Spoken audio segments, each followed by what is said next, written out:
என்னுடைய உச்சத்தை, என்னுடைய வருவாயை விட்டுட்டு வந்தேன்னு சொன்னா அப்ப என்ன கேள்வி வருது? உன்னை யார் விட்டுட்டு வர சொன்னதுன்னு வருதா? கேள்வி படம்ல உன்னை யார் இப்படி வர சொன்னப்பா? நீ போய் உச்சத்திலே இருப்பா, நீ ஒரு ரூபாய் இழக்காம பாத்துக்கப்பான்னு சொல்ல தோணும். உங்களுக்கு தோணலையா? தோணுதா இல்லையா? நான் தான் உனக்கு பால் ஊட்டினேன், நான் தான் உனக்கு பால் ஊட்டினேன், நான் தான் உனக்கு பால் ஊட்டினேன்னு உங்க தாய் சொல்லிட்டு இருந்தா உங்களுக்கு தாய் மேல் மதிப்பு வருமா? எப்படி 600 ஏக்கரை நாட்டுக்கு எழுதி வச்சேன். என் தாத்தன் சம்பளிங்க முதல்ல அப்படிதான் பேசிட்டு இருந்தானா?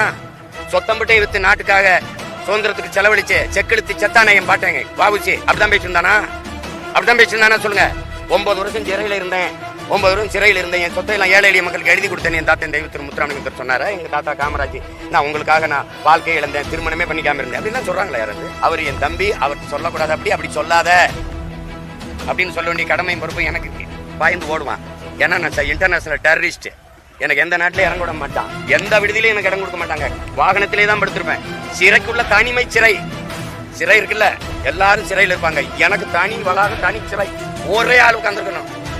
அப்போ ஒரு வன்மை யாரும் பாரு மனசுக்குள்ள இருங்கடா அவங்கள வந்து பேசிக்கிறோம்னு. அதான் இப்ப பேசிட்டு இருக்கேன். தம்பி நான் வந்து இங்க ஏசி அறையில் உட்காந்து யோசிச்சவன் இல்லை, கட்சி ஆரம்பிக்க சிறையில் உட்காந்து யோசிச்சவன். ரெண்டுக்கு ரொம்ப வேறுபாடு இருக்கு. இப்ப நீங்க அவருக்கு முன்னாடி நிக்கிறவங்களுக்கு அவருக்கு நண்பா நண்பி, எனக்கு தம்பி தங்கைகள், அவர்களுக்கும் சேர்த்தா நான் போராடிட்டு இருக்கேன்.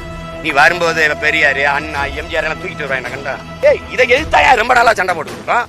அப்புறம் இந்த பக்கம் அண்ணா, இந்த பக்கம் எம்ஜிஆர், நடுவால நீன்னா முதல்ல இவனை போடுறான்னு தானே வரும். இந்த கோட்பாட்டுக்காக எம்ஜிஆரை எடுத்துக்கிட்டோம், அண்ணாதுரை அவர்களை ஐயாவை எடுத்துக்கிட்டோம், பேரறிஞர் அண்ணாவை எடுத்துக்கிட்டோம்னு சொல்லணும். அது யார் பக்கத்துல இருந்து யார் சொல்றது? அதான் சொன்னீங்க, அடுத்தவன் பேச்சு கேட்காத அண்ணன் பேச்சு கேள்வி.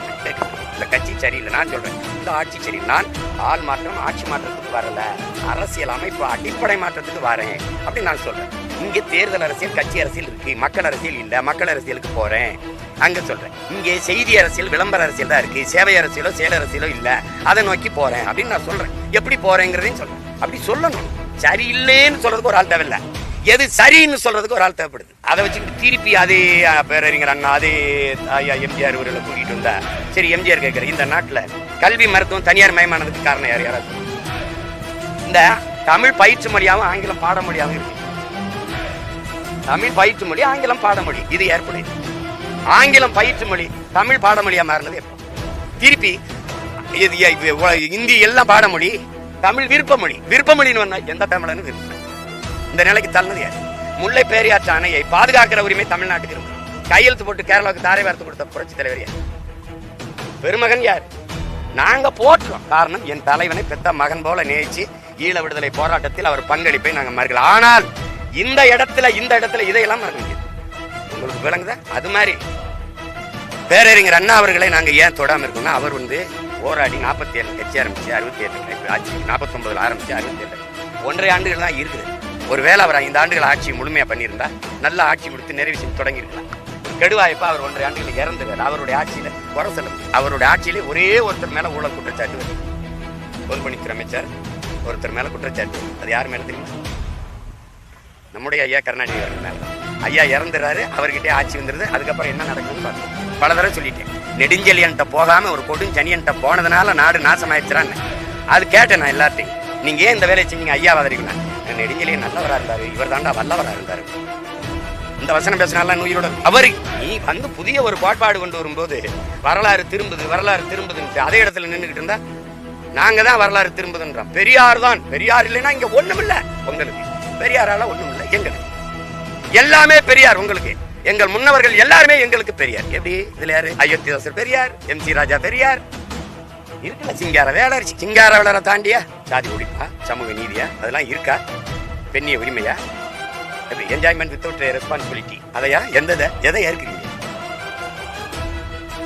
தமிழருக்கு நேர் எதிரி. அதை எப்படி தன்மானமிக்க ஒரு தமிழன் ஏற்கும்? தமிழை சனியன் விட்டு ஒழியுங்கன்னு சொல்றவர் தான் சனியன் தமிழனுக்கு. முதல்ல அதை ஒழிக்கணும். இல்ல எதையாவது சொல்றது எல்லாரும் சொல்ற மாதிரி ஒருத்தர்லாம் மேடையில பயங்கரமா பேசுறாப்ல. பெரியாரோட ஒரு மாயர் கூட எவனும் பிடுங்க முடியாது. ஏன்னா நாங்களே பிடிங்கிறோம்ன்றப்பல. இதெல்லாம் ஒரு பேச்சு, இதெல்லாம் ஒரு இது.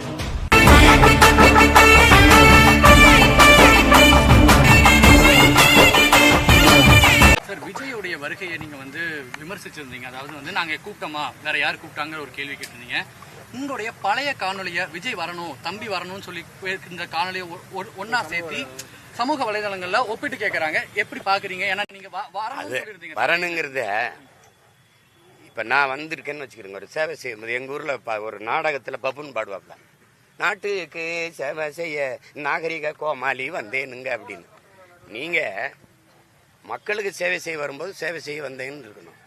நீங்கள் உயர்ந்த இடத்துல நடிச்சுக்கிட்டு இருந்தீங்க, உங்களுக்கு ஒரு சந்தை மதிப்பு இருக்குது, உங்களுக்கு வந்து இது இருக்குது, வியாபாரம் இருக்குதுன்னு தெரியுது.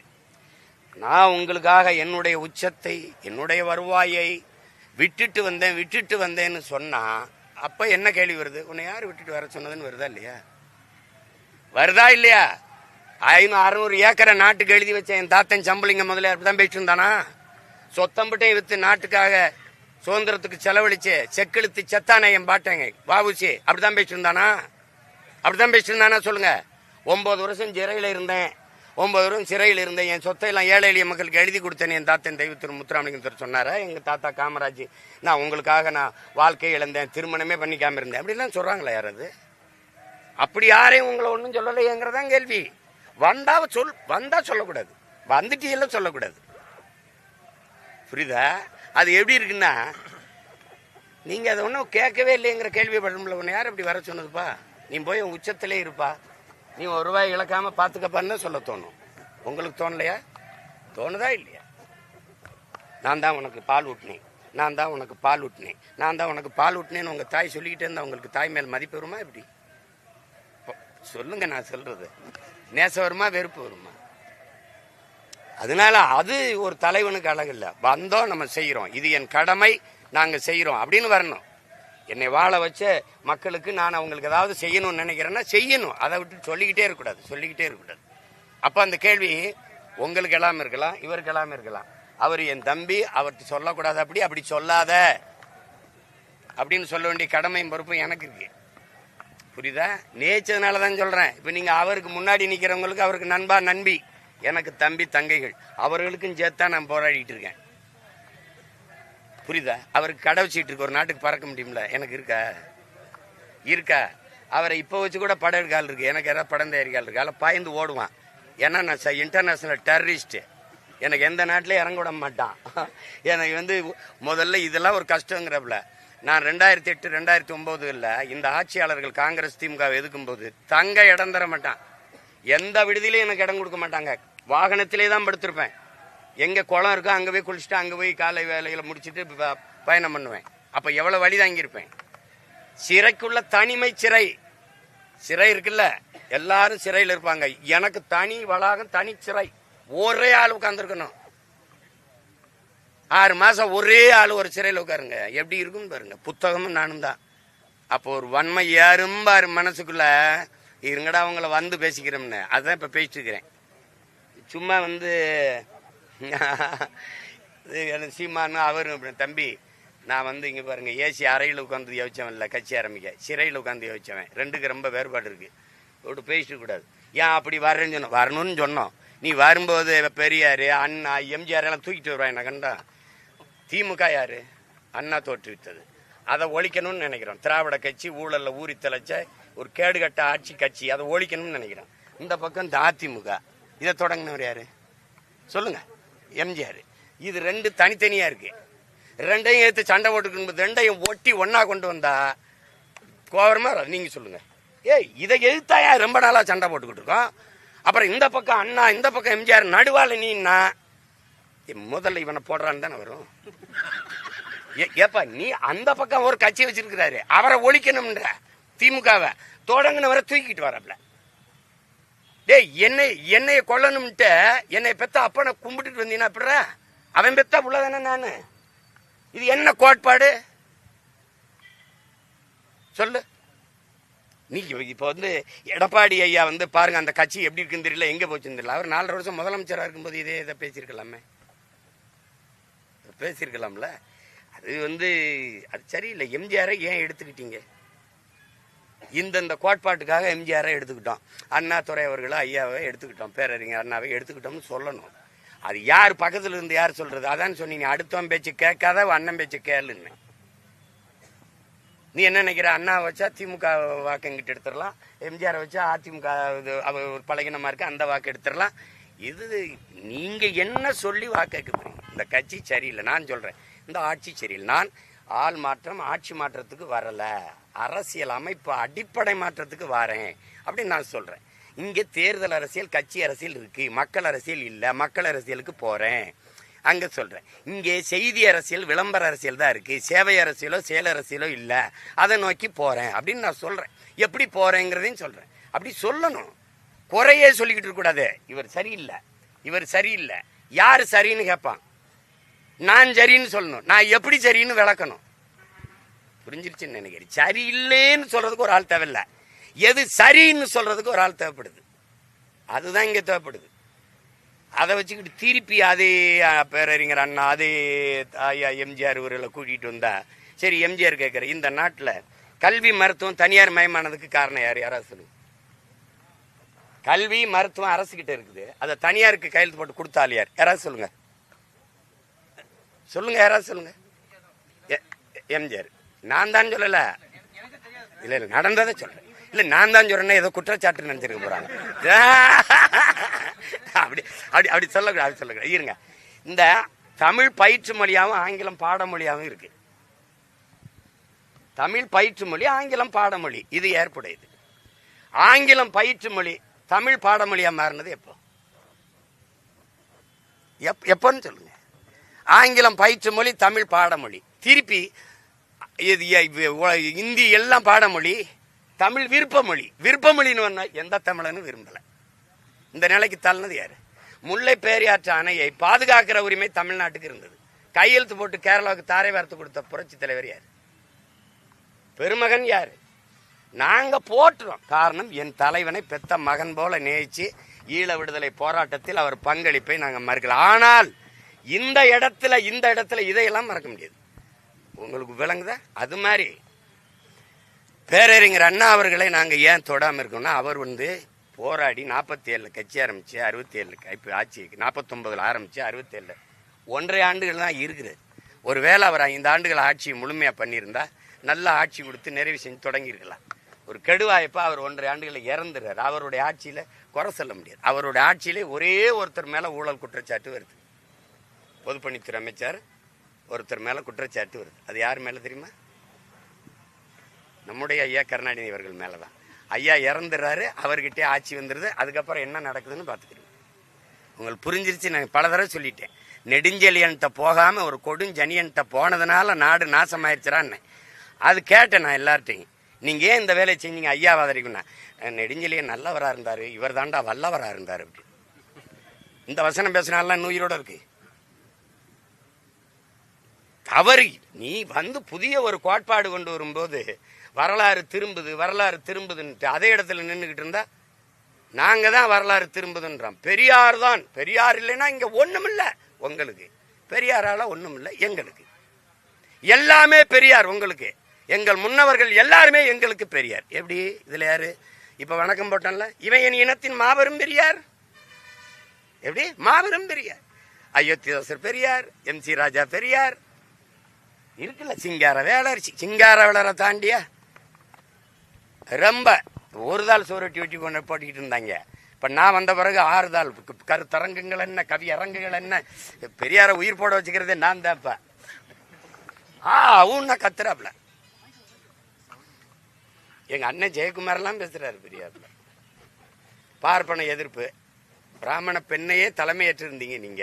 அப்ப எங்க போச்சு? பெரியாரோட எந்த கொள்கையை ஏற்கிறாரு எங்க அண்ணன் ஜெயக்குமார்? சாதி ஒழிப்பா, சமூக நீதியா, அதெல்லாம் இருக்கா? பெண்ணிய உரிமையா? எப்படி? என்ஜாய்மெண்ட் வித்தவுட் ரெஸ்பான்சிபிலிட்டி, அதையா? எதை ஏற்கிறீங்க? தமிழருக்கு நேர் எதிரி. அதை எப்படி தன்மானமிக்க ஒரு தமிழன் ஏற்பான்?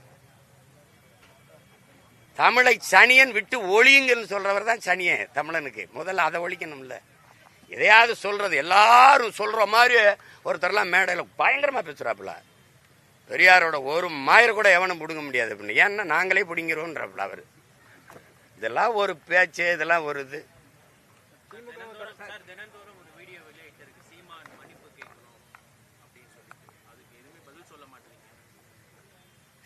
மன்னிப்பு கேட்கணும்னா எதுக்கு மன்னிப்பு கேட்கணும்னு இருக்குல்ல.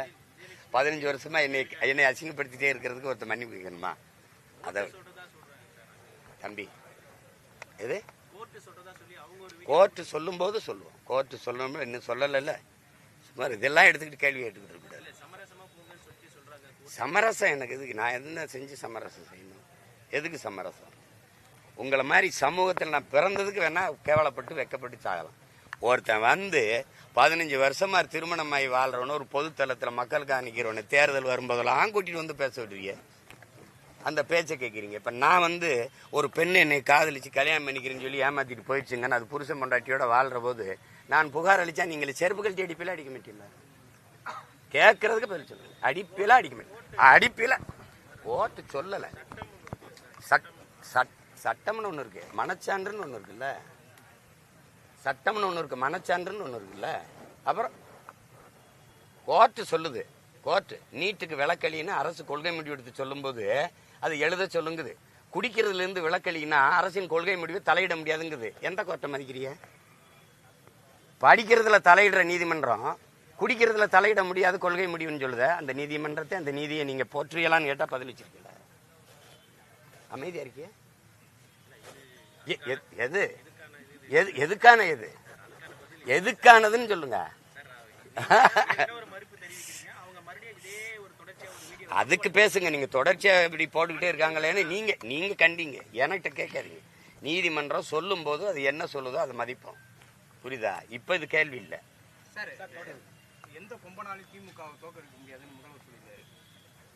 முடியாத போது பேச வேண்டிய அவசியம் இல்லையே.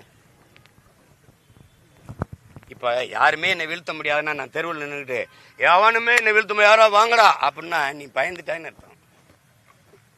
தம்பி ஒத்தையில போகும்போது நீ பாட்டு பாடினா நீ ஏதோ பயப்படுறான்னு அர்த்தம். யார பேய் வந்துருமா பிசாசு வந்து நாங்கெல்லாம் சுடுகாட்டை கிடக்கும்போது சின்ன பிள்ளையில பாடிட்டு போவோம். அந்த மாதிரி எந்த கொம்பனாலும் வீழ்த்த முடியாதுன்னா எப்படி? எங்க ஊர்ல புலி வருது எல்லாரும் வந்து என் மேல ஏறி படுத்துக்கிறங்க அப்படிங்கிற மாதிரி தமிழ்நாட்டில் இருக்கிற எல்லா கட்சியும் கூட கூட்டி வச்சுக்கிட்டு அரை ஓட்டு காவோட்டு புள்ளி ஓட்டையெல்லாம் கூட வச்சிருக்காப்புல. அப்புறம் எந்த கொம்பனாலும் வீழ்த்த முடியாது அப்படின்னா எப்படின்னு சொல்லுங்க. வீழ்த்த முடியாதுன்னா துணிவா இருக்குது, அவ்வளவு வலிமையா இருக்கிறோம், அமைதியா தான் இருக்கணும். ஆழ்கடல் போல இருக்கணும். ஓரக்கடல் போல வந்து அலையா அடிச்சுக்கிட்டு சில சலன்னு சத்தம் போட்டு கூடாது. இது ஒரு பேச்சு. எந்த கொம்பனாலும் வீழ்த்த முடியாது எங்களை அப்படின்னு. எதுக்கு இவ்வளவு கூட்டணி தேவைப்படுது? எதுக்கு ஓட்டு காசு தேவைப்படுது? ஒரு தலைவன் பேசும்போது காசு கொடுக்காமல் கூட்டம் மக்கள் இந்த தலைவன் என்ன பேசுறான், இந்த தலைவனை பார்க்கணும்னு ஒரு பேரார்வம் கொண்டு கூடுற ஏதாவது ஒண்ணு காட்டுங்க. என்ன பேசுறான்னு கேட்டு. தலைவர் பேசிட்டு இருக்கும்போதே எந்திரிச்சு போகுது. நேத்து உங்க மாநாட்டிலே பாதி பேர் போயிட்டான். உட்கார வைக்கணுங்கிறதுக்காக பிஸ்கட்டு, வேற என்ன இருந்துச்சு, ஒரு தண்ணி போத்தல், நாற்காலி மேல இருக்கு, உட்கார ஆள் இல்ல. அப்ப மைசூர் பாக்கு. அப்ப கூட்டத்தை கேட்க வந்தது யாரு தெரியுமில்ல? இந்த பிஸ்கட்டு, மைசூர் பாக்கு, இந்த மிச்சரு, தண்ணி போத்தல். மாநாடு அதுக்குத்தான். அந்த தண்ணி வேணாம்னு மழை பெஞ்சு விட்டுருச்சு. என் கூட்டம் என்னைக்காவது மழை பெஞ்சா களைஞ்சது ஒரு படம் காட்டு ஒரு தடவை காட்டுங்க, யாராவது காட்டுங்க. ஒன்று சொட்டு தண்ணி விழுந்தோன்னு ஓடி போயிடுறான். இதுதான் இது. இதுதான் ஒண்ணு.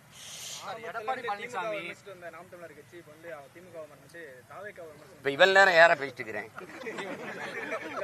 உங்களுக்கு ஒரு நோய் இருக்கு. அவரை எதுக்குறார். ஸ்டாலினை பார்த்தவுடன் அவர் வந்து எதுக்குறார்.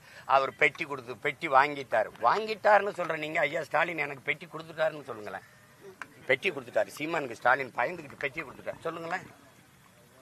தம்பி, திமுக வைத்தா பிஜேபி கைக்கூலி, பி டீம் RSS கைக்கூலி, விஜய் எடுத்தா திமுக கைக்கூலி. டேய் நான் யாருக்குடா கூலி? என்னப்பா இப்படி பேசுனீங்கன்னா எப்படிப்பா? இவள் அந்த ஒரு பேச்சுல 1.5 மணி நேரம் பேசுனா கடைசியா ஒரு நொடி ஏதாவது பேசணும், அதை எடுத்துக்கிறது. உங்களுக்கு டிஆர்பி ரேட் வேணும், அத போட்டா பாருங்க விஜய் எதுக்குற அவ்வளவு. ஏய் தம்பி என்ன இப்படி பேசிய? அகில உலகத்தை எடுத்து சண்டை குடிச்ச தலைவனோட பிள்ளை நான்.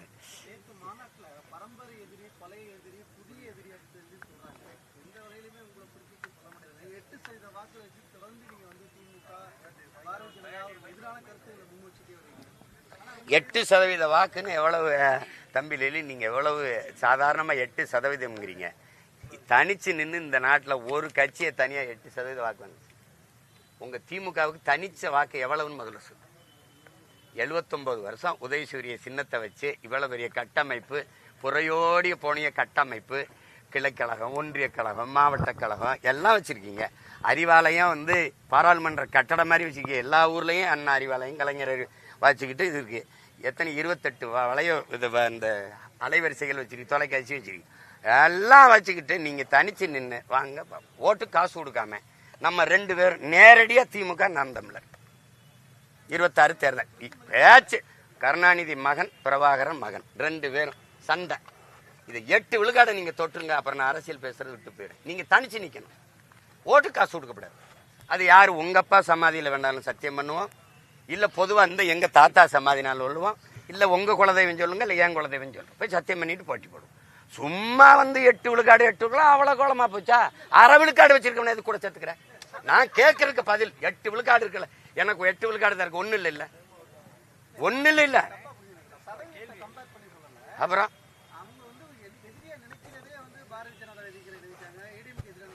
ஏன்னா பாரதிய ஜனதா இங்க இல்ல, பாரதிய ஜனதா இங்க இல்ல, என்ன எதிரியா நினைக்கல. எதுக்கு இத்தனை வாடகை வாய்களை வச்சுக்கிட்டு தினம் தீட்டிக்கிட்டு இருக்கேன்? நான் அதிகாரத்தில் இல்ல, நான் ஒரு வலிமையான ஆள் இல்ல. இதுக்குன்னு வாடகைக்கு வாய் வச்சு நீ திட்டிக்கிட்டு இருக்கியா இல்லையா? அத பேரை நான் சொல்லணுமா? வாயை திறந்தா என்னைய பேசுறது தவிர வேற ஏதாவது அவங்களுக்கு கொடுத்துருக்கீங்களா? மாசம் சம்பளம் கொடுக்குறீங்களா இல்லையா? எங்கிருந்து போகுதுன்னு நான் சொல்லவா? இதெல்லாமா தெரியாம இந்த களத்துல நிக்கிறேன் நான். சொல்லுங்க தம்பி. அப்ப அதை பேசக்கூடாது. எங்களுக்கு எதிரியே இல்லைன்னு எப்படி நீங்க எப்படி சொல்லுவீங்க? எதிரியே இல்லை, அவ்வளவு வலிமையா இருக்கீங்க, உங்களுக்கு எதிரியே இல்லைன்னா கூட்டணி தேவையில்லையே. என்ன பதிலே பேச வேண்டிக்கிறீங்க? பயப்படாதவன் எதிரியே இல்லை, பயப்படாதவன் என்னை மாதிரி தனிச்சு நிக்கணும், என்னை மாதிரி நிக்கணும். தோல்வியை தாங்குற துணிவு அவனுக்கு வந்து அவன் தான் மாபெரும் வீரனா இருக்க முடியும். வெற்றி அடைஞ்சா இருப்பேன், தோல்வி அடைஞ்சா போயிடணும், அவன் தான் உலகத்திலே கோலை.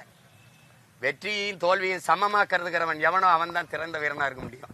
உங்களை மாதிரிலாம் இப்படி ஐயா அப்படிலாம் இருக்க முடியாது. நீங்க இப்ப என்ன பண்ணுவீங்க? ஒருத்தன் உளமாற சொல்லுங்க, நாங்க நல்ல ஆட்சி கொடுத்துருக்கோம், எங்க ஆட்சியின் சாதனைகளை சொல்லியே வாக்கு கேட்போம், அதனால வாக்கு காசு கொடுக்க வேண்டிய தேவை வராது, அப்படி யாராவது சொல்ல முடியுமா? சும்மா சொல்றது வர பழைய எதிரி புதிய எதிரி, உங்களுக்கு அதுல பேசுறதுல இருந்த பதட்ட அடையிறி இல்ல.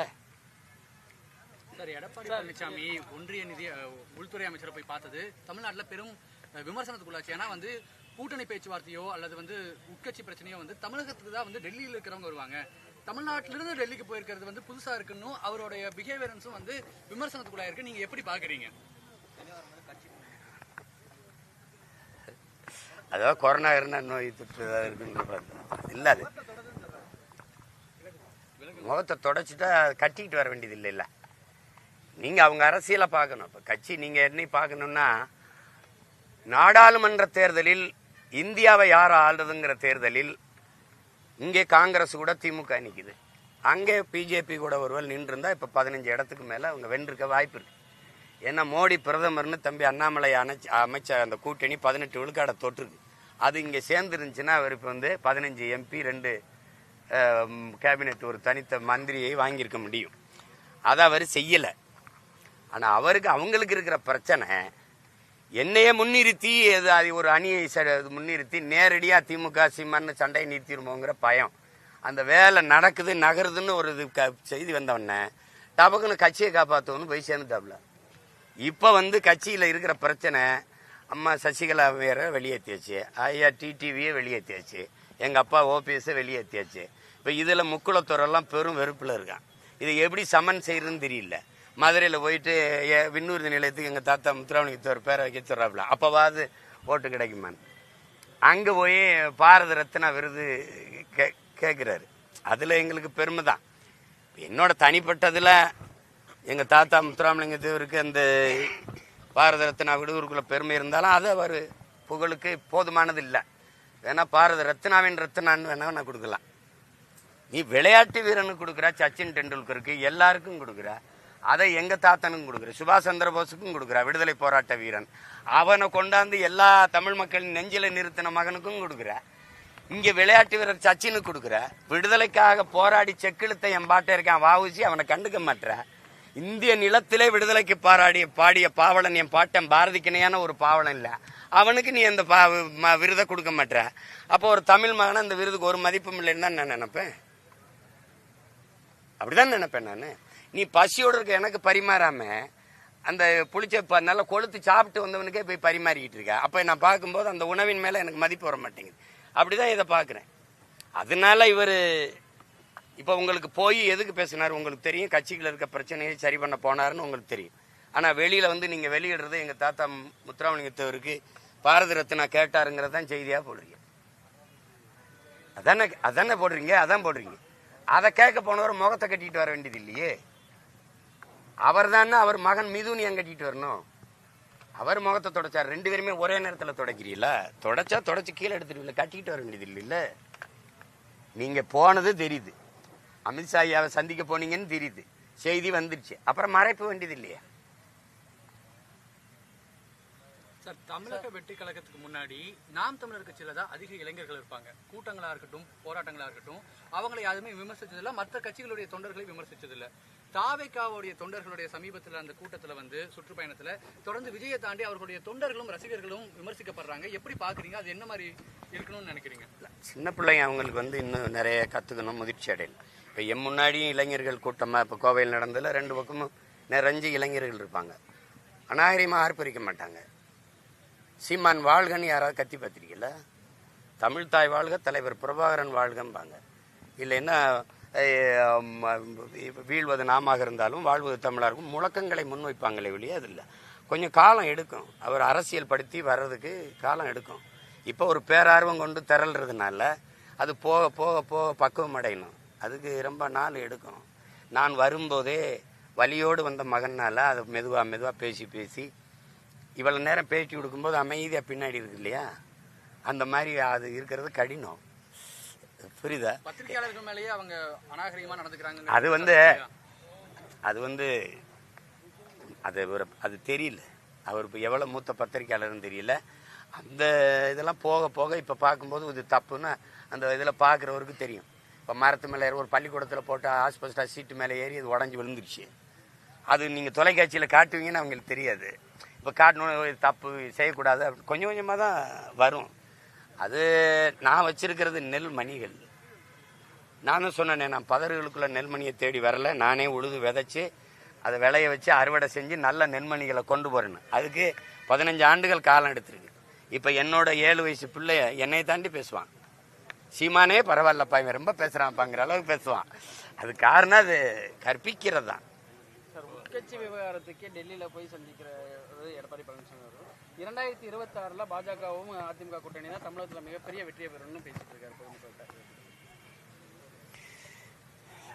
அது ஒரு தலைவருடைய நம்பிக்கையை நம்ம குறைச்சி மதிப்பிட வேணாம். வெற்றி பெறுவதற்கு வாழ்த்துவோம். அவ்வளோதான சொல்ல முடியும். வேறு என்ன சொல்ல முடியும்? மாநில கட்சியே வந்து போய் டெல்லியில் தான் போய் அவரோட பிரச்சனையை தீர்த்துக்கிறாரு. அவர் ஆட்சிக்கு வருவேன் அப்படிங்கும்போது அது எப்படி இருக்கும்? அதாவது ஒரு எப்படி சொல்றது, அரசியல் நுட்பம், ஒரு தந்திரம், இதெல்லாம் கொண்ட ஒரு தலைவராக இருந்தால் அவர் பாராளுமன்ற தேர்தலில் தான் பிஜேபியோட நின்றுக்கணும். இந்த தேர்தலில் பாரதிய ஜனதாவோட கூட்டணியானது பயன் தராது.